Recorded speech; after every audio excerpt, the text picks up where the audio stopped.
¿Qué tal? Muy buenas tardes. Bienvenidos a una emisión más de En Contexto, viendo la conversación en Michoacán.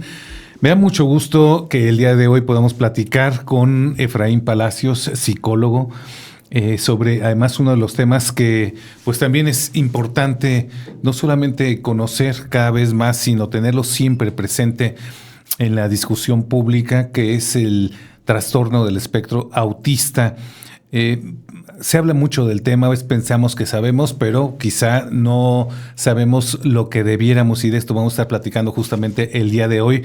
Mi estimado Efraín, ¿cómo estás? Pues en principio, cuentas otra vez, muy gustoso de estar aquí en tu espacio, un espacio de reflexión, de análisis, para toda tu audiencia que te sigue y que lo sigue de manera muy puntual. Así es que esperemos aportar algo útil para la sociedad.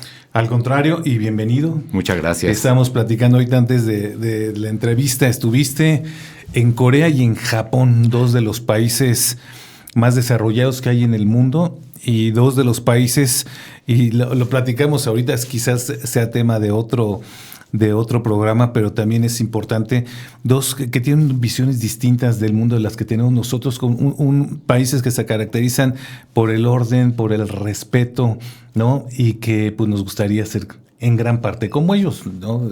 Respetando obviamente nuestras tradiciones y nuestra propia personalidad, pero siempre se le reconoce a estos países eso. Sin duda, mi querido Mario, la verdad vengo realmente con un sentimiento de esperanza de lo que puede lograrse en este país. Bien lo comentábamos antes de iniciar esta conversación, que parece que es complicado. Yo lo primero que diría es: no mandemos comandos al cerebro que te hacen reticente para entonces no avanzarle.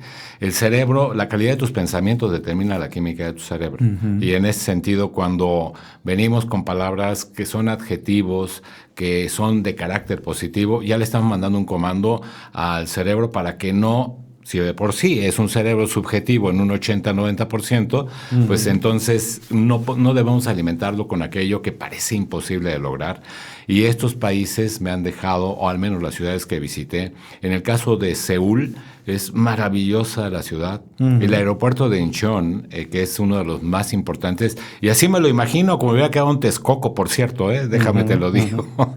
Pero pues aquí se tomaron en este gobierno decisiones muy absurdas, en particular punto de vista, porque le pega precisamente eso a lo que necesita este país: desarrollo. Si hacemos la comparación y me voy a meter en un tema político, pero tiene que ver necesariamente, porque si vemos este aeropuerto Felipe Ángeles, pues nada que ver con, uh-huh, con lo que representaba un gran proyecto que, bien cuidado en términos de intereses, le hubiera venido bien a este país, a nuestro México. Seguramente has volado al Aeropuerto Internacional de la Ciudad de México, Benito Juárez, y yo las veces que he ido y regresado y volado por ahí, me decepciono cada que llego, querido amigo. La verdad es que, teniendo el comparativo, digo, sí hay esperanza de lo que se puede lograr. El aeropuerto de Incheon, en Seúl, es uno de los calificados como el más limpio, para empezar. Y por otro lado, por el más funcional. Entonces, cuando tú ves espacios culturales dentro del aeropuerto, una arquitectura maravillosa, pues no tienes más que decir qué felicidad de lo que sí se puede hacer. Y yo sigo pensando que si tenemos a las personas idóneas, y las nuevas generaciones uh-huh, deberán impactar en ello, es que se podrán conseguir grandes cambios. El respeto, es lo que tú dices, es impresionante cómo la gente es colaborativa, ayuda, tienen un orden impresionante, no ves basura, no ves botes para la basura, uh-huh, la gente está obligada a llevar su basura consigo mismo y tirarla hasta que llegas a casa o al hotel en donde estás hospedado. Y en el caso de Japón no es distinto. Es impresionante el nivel de respeto, de preservación, del cuidado, de cómo pueden tener vías de urbanidad que le cambian el rostro a la sociedad, y que desde que tú ves esos espacios alimenta un pensamiento positivo, Mario. Uh-huh. Vengo realmente esperanzado a que las cosas cambien en este país para bien, y creo que los jóvenes necesitan darse una bolsita por allá, por estos países. Orden y respeto, educación. Ojalá que podamos transitar hacia allá. Vamos a estar hablando, yo decía, de uno de los temas que escuchamos mucho, mi estimado Efraín. No sé qué tanto sepamos de él, pero siempre es bueno tenerlo en la discusión pública, que es el espectro autista. Me gustaría iniciar pidiéndote que pues nos digas lo que sí es y lo que no es, porque luego le cargamos todo ahora al autismo, muchas de las personalidades o de las actitudes que vemos, y además, bueno, las redes sociales no ayudan a veces mucho justamente a clarificar estos temas. ¿Qué sí es y qué no es el espectro autista? Mira, el trastorno de espectro autista, de hecho, se define así por la Organización Mundial de la Salud, por esta comunidad de psiquiatras que de alguna manera, en el avance de las investigaciones que se hicieron desde hace muchísimos años, los antecedentes están en el año 1910 con un psiquiatra suizo, Bleuler, que pues empieza a abordar ese ensimismamiento que tienen algunas personas, comportamientos que eran en esos entonces calificados como si fueran esquizofrénicos, por ejemplo, ¿no? Y al paso del tiempo, pues se viene avanzando de manera muy decidida en las investigaciones, cosa que me da mucho gusto, y a la fecha se sigue haciendo, porque sí nos dice que primero, el trastorno de espectro autista, ¿qué es? ¿Qué no es? No es una enfermedad, es una condición que tienen las personas por una determinación de cómo se conformó tu cerebro en ese proceso de evolución.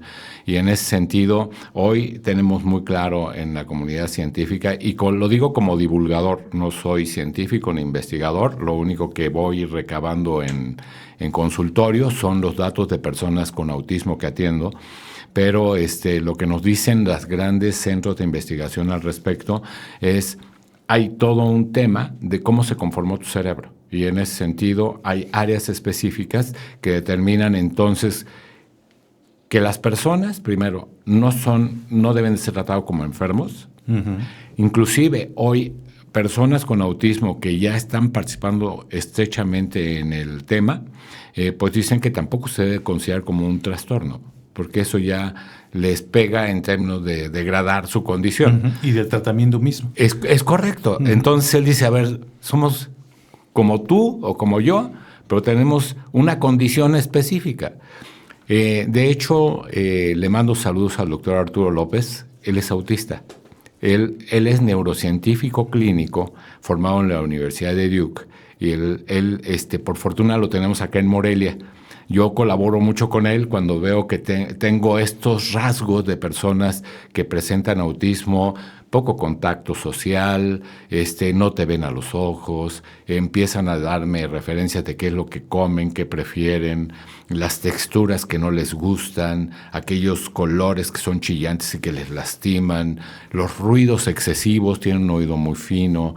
Entonces, en esas sospechas los remito con él, y él tiene hoy en día equipo muy sofisticado que puede determinarte qué áreas del cerebro pueden estar identificadas precisamente para que no únicamente tenga el TEA, el trastorno de espectro autista, sino otras comorbilidades, como cuál está muy asociado, por ejemplo, a TDAH. Y esas personas, generalmente con autismo, sí que son personas con altas capacidades, una gran parte de ellas. Son personas muy competentes, muy capaces, que de alguna manera sí determina un desempeño muy, muy sobresaliente en muchos de los casos, otros no tanto. La Organización Mundial de la Salud, la Asociación de Psiquiatras Norteamericanos, que a través del DSM-5, el Manual Estadístico y de Enfermedades Mentales, nos dice que hay 3 niveles de autismo. El que te hace funcional y que requiere el apoyo de las personas, el que requiere un apoyo un tanto más determinado, pero todavía eres muy funcional, es el nivel 2, y el nivel 3, que definitivamente tiene la necesidad de un acompañamiento por la condición de que se refrena mucho, de que no tiene una comunicación con las personas adecuada y que le agobia estar en relaciones interpersonales. Y ya más o menos definí que sí puede ser. Lo que sabemos que no es, insisto, es que no es una enfermedad, y por tal motivo tampoco se les debe tratar como unas personas que debas de excluir en la sociedad. Te voy a interrumpir ahí para hacer una primera pausa, Efraín, y poder ya continuar con esto, cómo se trata justamente a las personas del espectro autista ya cuando son pues detectadas, no sé si sea correcto decir diagnosticadas. Mira, el diagnóstico sí se puede diagnosticar. Voy a la pausa y ahorita seguimos conversando sobre este tema. Volvemos.